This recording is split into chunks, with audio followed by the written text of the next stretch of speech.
हमर तोरा जोड़ी बनल रहत के जहान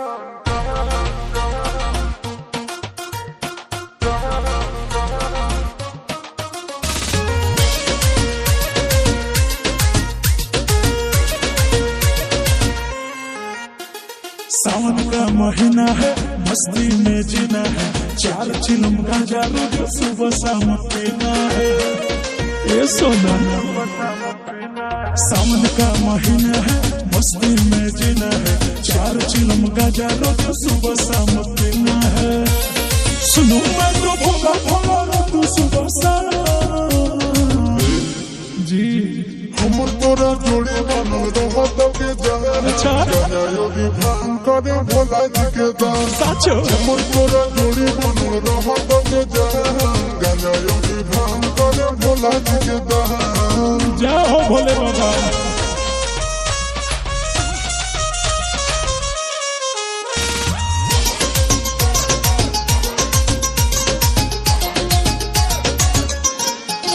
बाबू सोना रे सोनो ना रे जाऊंगी देवो घर सूट गेरुआ कलर किन दो ना रे।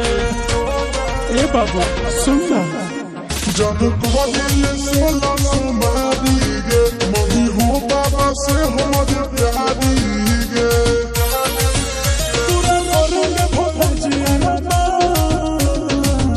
बालक धैर्य रखो। हमर तोरा जोड़ी बनल रहत के जहान गाना योगी भान करे भोला जी के दान हमर तोरा जोड़ी बनल रहत के जहान गाना योगी भान करे भोला जी के दान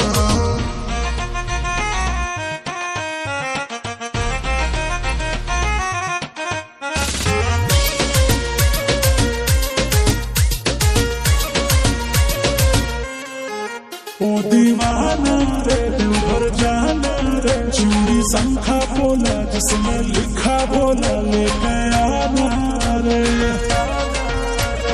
ए बाबू घर ले बोया के हम गानी गे साचो। दी बाबा के दुआरी गे ये हो चिंटू आशीष बाबा के धरो ध्यान। हमर तोरा जोड़ी बनल रहत के जहान गाना योगी भान करे भोला जी के दान हमर तोरा जोड़ी बनल रहत के जहान गाना योगी भान करे भोला जी के दान।